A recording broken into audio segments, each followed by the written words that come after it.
Friends, आज की video में हम ट्रेंडिंग गाउन बनाना सीखेंगे, वो भी ओल्ड यूज साड़ी से। तो देखिए कितना सुंदर गाउन है। हम इसी गाउन को आज बनाएंगे। तो उसके लिए आप लोग इस वीडियो को पूरी देखना, और मैंने स्टेप बाय स्टेप आपको सिखाया है इसमें, तो कोई भी पॉइंट मिस मत करना। तो चलते हैं गाउन की तरफ। तो ये जो भी पार्ट आपने देखे ये साड़ी के थे, और ये मैंने साटन के कपड़े का 4 मीटर कपड़ा लिया है।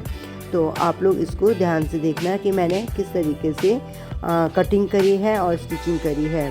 तो सबसे पहले हमने ये साड़ी दिखा रखी है। देखिए ये मेरी पूरी साड़ी थी, और जो वर्क वाला पार्ट है वो पल्लू का था। तो मैंने उससे फ्रंट और बैक का पल्ला काट दिया है। तो फ्रंट में हम स्काई ब्लू और बैक में हम डार्क ब्लू लेंगे, और स्लीव जो है वो डबल शेडेड बनाऊंगी मैं। बाकी बचे हुए पार्ट से हम अनारकली ड्रेस बनाएंगे। तो ये मैंने इसमें लाइनिंग बनाई है क्योंकि हल्का कपड़ा है। तो उसके लिए मैं सबसे पहले बैक का पार्ट बना रही हूँ। ये तो फ्रंट का पार्ट बनाऊँगी। तो फ्रंट में सबसे पहले मैंने इसमें जैसे शोल्डर ले लिया 8 इंच का, और आर्मोल ली है मैंने इसमें 7 इंच की। अब ये नेक ले रही हूँ मैं 7 इंच का लंबाई, और 4 इंच की चौड़ाई वाला गला बनाऊँगी मैं। स्वीट हार्ट नेक बना रही हूँ इसमें। आप लोग चाहें तो कोई भी इसमें डिज़ाइन बना सकते हैं, चाहे राउंड नेक या वी नेक बना सकते हैं। तो स्वीट हार्ट के लिए मैंने इस तरीके से ये शेप दे दी है। और मैं इसकी क्लियर करने के लिए मैं इसकी कटिंग करके दिखाती हूँ आप लोगों को। तो इस तरीके से बिल्कुल पॉइंट लेके ही हमें इसका इस तरीके से कट से शेप बनाना है। उसके बाद हम सबसे पहले शोल्डर से लेके और बस्ट पॉइंट तक का एक निशान लगाएंगे, और चेस्ट हमारी जितनी भी है उसका 10वां हिस्सा लेंगे साइड से, और प्लस उसमें 1/2 इंच लगा के मार्क करेंगे। अब यहाँ पे हमने चेस्ट का 4था हिस्सा लेना है और 10वां हिस्सा लेना है, और उसके बाद इस लाइन को इस तरीके से मिला देंगे। अब जो हमारा फाइनल लेंथ है उसको हमने मार्क किया, और जो शोल्डर आर्मोल की जो शेप है कॉर्नर है वहाँ से हम इस शेप पॉइंट को मिला देंगे। उसके बाद ये 2 इंच का हम यहाँ पे लाइन खींचेंगे, और 2 ही इंच के ऊपर डॉट लेंगे, और इसको एक पॉइंट लेंगे, और ये जो तीनों पॉइंट हैं इनको हम इस कर्व स्केल से राउंड शेप देंगे। इससे बहुत अच्छी शेप आती है, और हमारा जो प्रिंसेस कट है उसका लुक बहुत सुंदर बन जाता है। तो इस तरीके से हमें कर्व स्केल से ही शेप देनी है। उसके बाद हमारा जितना भी हमारा वेस्ट है उसको हम 1/4 करके नापेंगे जितना चाहिए हमें। तो बीच का जो हमारा 2.5 इंच का ये जो पॉइंट है इसको हम छोड़ देंगे, और इस तरीके से नाप लेंगे। और उसके बाद हमारा जो मार्जिन है उसका निशान लगा देंगे। ऐसे ही हमने इस पे शेप देके, और उसके बाद यहाँ से हमें आर्मोल से हमें बस्ट पॉइंट तक की लेंथ देखनी है, और उसको हमें मेज़र करना है। अब हमारा जो वेस्ट हमने नाप लिया, और इस तरीके से अगर फ्रेंड्स इसकी फुल डिटेल चाहिए तो आपको मैं लिंक दे दूँगी। आप प्रिंसेस कट ब्लाउज़ को देखिएगा, सेम उसी तरीके से हमें इसमें बनाना है। अब ये शेप आ गई है बिल्कुल परफेक्ट, और ये बस्ट पॉइंट से हम आर्मोल तक की लेंथ लेंगे जितनी भी होगी। दूसरे में भी करना है ऐसे ही, और वहाँ पे हमने शेप के लिए मार्क कर देना है। तो इस तरीके से हमारा आर्मोल रेडी हो जाता है शेप, और इस तरीके से हमें डॉट बनाकर और तब उसकी शेप बनानी है। इससे हमारा जो आर्मोल है बिल्कुल उसमें जो है रिंकल्स नहीं आते हैं, बिल्कुल क्लियर बनता है। तो इस तरीके से हम आर्मोल की भी कटिंग कर लेंगे, और डॉट हमारा यहाँ पे पूरा तैयार हो गया है। तो पूरी कटिंग कर लेंगे हम। तो प्रिंसेस कट में हमें बीच में से भी कटिंग करनी होती है। तो इस तरीके से बिल्कुल शेप के ऊपर कटिंग करेंगे, और डॉट का जो मार्जिन है वो भी काट देंगे हम। तो लास्ट में हमने थोड़ा सा इसको तिरछा करना है, तो 1-1.5 इंच हम इसको तिरछा भी कर देंगे। तो ये हमारा प्रिंसेस कट का लुक हो गया है। और अब ये हमने कलियां काटी है, तो जितना भी हमारा इसमें हमारी जो भी कमर है उसका हम 16वां हिस्सा लेंगे, क्योंकि 16 कली का हम बनाएंगे। तो उससे हम 16 में भाग देंगे। तो मेरा जो है वो 34 इंच की कमर है, तो 16 को हम 34 से भाग देंगे। तो जो भी आता है उसमें हम प्लस 1 इंच हम लोगों ने डॉट उसके मार्जिन के लिए ऐड कर देना है।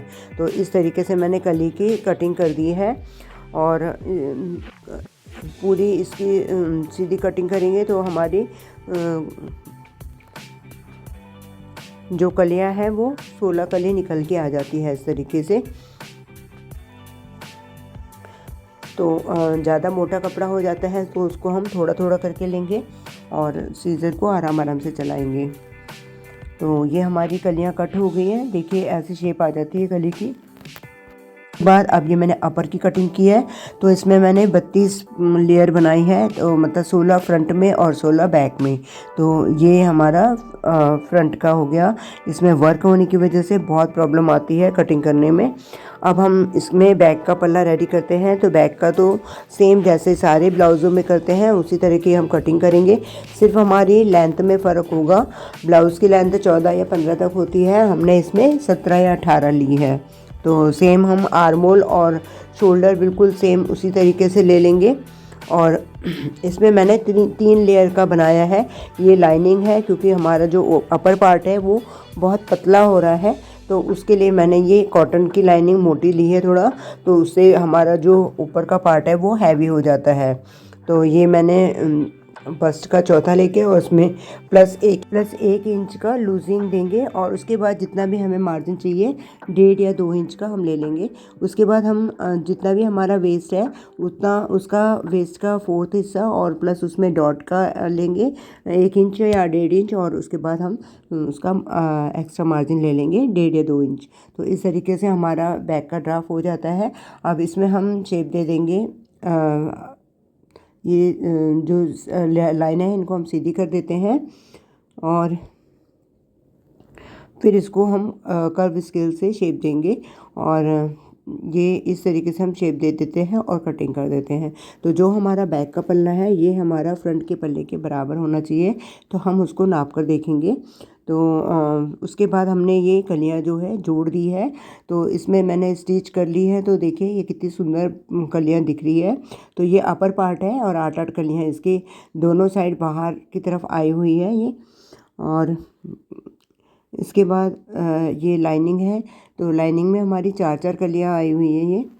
और ये हमारा देखो बैक का पार्ट है जो मैंने इसके साथ लगा दिया, और स्लीव आएगी हमारी इस तरीके से। और इसका फ्रंट का पार्ट है जो अभी हमने जोड़ा नहीं है, सब में लाइनिंग अटैच कर दी है बस। तो ये देखिए ये प्रिंसेस कट है, तो मैंने ये अभी अटैच नहीं किया है। दोनों साइड के पल्लों को हम मिला के रखेंगे। तो इस तरीके से हमारा ये पैनल रेडी हो जाएगा पूरा। अब मैंने इसमें जो भी बॉटम है इसमें हम ये कैन कैन की पट्टी लगाएंगे और इस तरीके से, तो इसकी बहुत अच्छी फिनिशिंग आएगी। देखिए जब स्टिच करते हैं तो बिल्कुल प्रॉपर उसको बराबर पकड़ के और पीछे से खींच के चलेंगे तो इसमें बहुत सुंदर लुक आता है और बिल्कुल बराबर मार्जिन अंदर जाता है। तो इस तरीके से हम इसको भी स्टिच कर लेंगे। तो पूरे बॉटम में हमने कैन कैन लगा दी है और इसकी वजह से फ़्लो अच्छा आता है और चलते टाइम भी बहुत अच्छा लगता है। अब मैंने ये अपर और लाइनिंग दोनों को अटैच कर दिया है कमर में। और ये देखिए ये प्रिंसेस कट का जो भी हमारा राउंड शेप था इसको अटैच करके, और ये बैक और फ्रंट को मैंने रख दिया है। अब ये नेक में हम लेस लगाएंगे पहले, जिससे कि इसका बहुत ही अच्छा लुक आ जाता है, रिच लुक आ जाता है, जिससे कि हमारा जो गाउन है बिल्कुल वो रेडीमेड लगने लगता है। तो बिल्कुल आराम से हमें यहाँ पे स्वीट हार्ट नेक है तो पॉइंट बनाना पड़ेगा। और इसको जो ये वर्क है इसको मैंने हटा के और तब उसके ऊपर से लगाया है। बहुत नीडल टूटती है इसलिए आराम से हमें चलाना है। और नेक को हमेशा ही आराम से बनाना है, क्योंकि सबसे पहले हमारी नज़र किसी भी कपड़े के नेक पे ही पड़ती है। अगर नेक फिनिश अच्छा है तो बाकी जगह का इतना लुक में ध्यान नहीं जाता जितना हमारा नेक में जाता है। तो इसको हमें बहुत प्यार से बनाना है। तो ये देखिए बिल्कुल वी हमने बना दिया है नेक पे, जहाँ पे वी है वहाँ पे नेक बनाएंगे, वी बनाएंगे पॉइंट एकदम। और इस तरीके से मैंने नेक को फिनिश किया। तो चौड़ी लेस है तो बहुत सुंदर इसका लुक आया है। अगर आप लोग को अभी तक के कोई भी पॉइंट समझ में नहीं आए हैं तो कमेंट में प्लीज़ आप लोग बताइएगा, तो मैं फिर से इसकी डिटेल में वीडियो बना दूँगी आपको जो पॉइंट समझ में नहीं आया है उसका।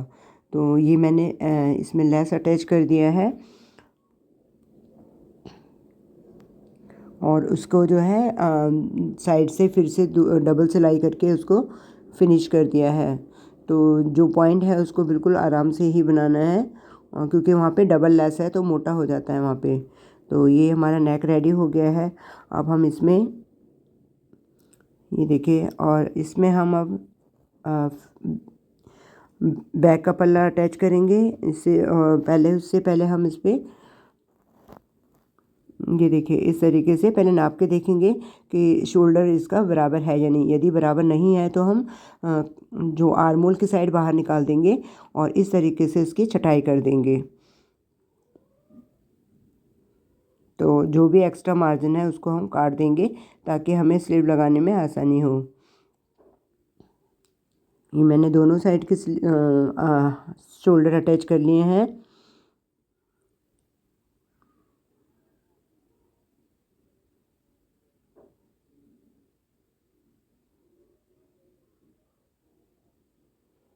अब हम इसमें स्लीव लगाएंगे, तो स्लीव के सेंटर में हम कट लगा के और सेंटर से ही लगाना स्टार्ट करेंगे। तो दोनों साइड से हम इस तरीके से धीरे धीरे, क्योंकि मेरा जो वर्क है वो बहुत बार बार बीच में आ रहा है तो उसको निकालना पड़ता है, या फिर नीडल को बूट को उठा के हमें आराम से चलाना पड़ता है। तो स्लीव में मैंने लाइनिंग नहीं लगाई है, तो सिंगल है, वो पतला है स्लीव। तो इस तरीके से अब स्लीव नीचे आ जाएगी और सेंटर चेंज होने से, और ऊपर हमारा बॉडी का पार्ट आ जाएगा। वीडियो यदि स्किप करके देखेंगे तो आप लोग को समझ में नहीं आएगा, इसलिए पूरी वीडियो को देखिएगा।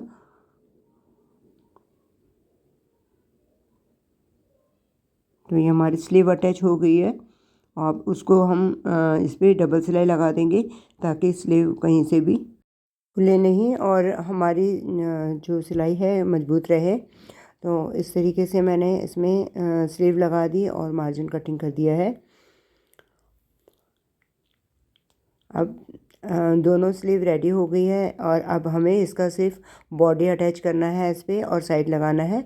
तो सिंपल सूट करते हैं उसी तरीके से हमें साइड भी लगा देना है। और ये देखिए मैंने उसके कमर पे लैस लगा दी है गोल्डन कलर की, जैसे कि नेक पे लगाई थी। और ये बॉटम देखिए, तो पूरी फिनिशिंग के साथ ये गाउन रेडी हो गया है। तो देखिए आप लोगों को कैसा लगा, आप लोग कमेंट में ज़रूर बताइएगा। तो ये देखिए इसकी लेस भी है और ये पूरा रेडी हो चुका है गाउन। बस इसमें अभी ओवरलॉक करना बाकी है। बैक का नेक भी देखिए फुल मैं आपको बता रही हूँ कैसा बना है ये। और लाइक और कमेंट करना बिल्कुल मत भूलना अगर आपको पसंद आया तो। Thank you for watching.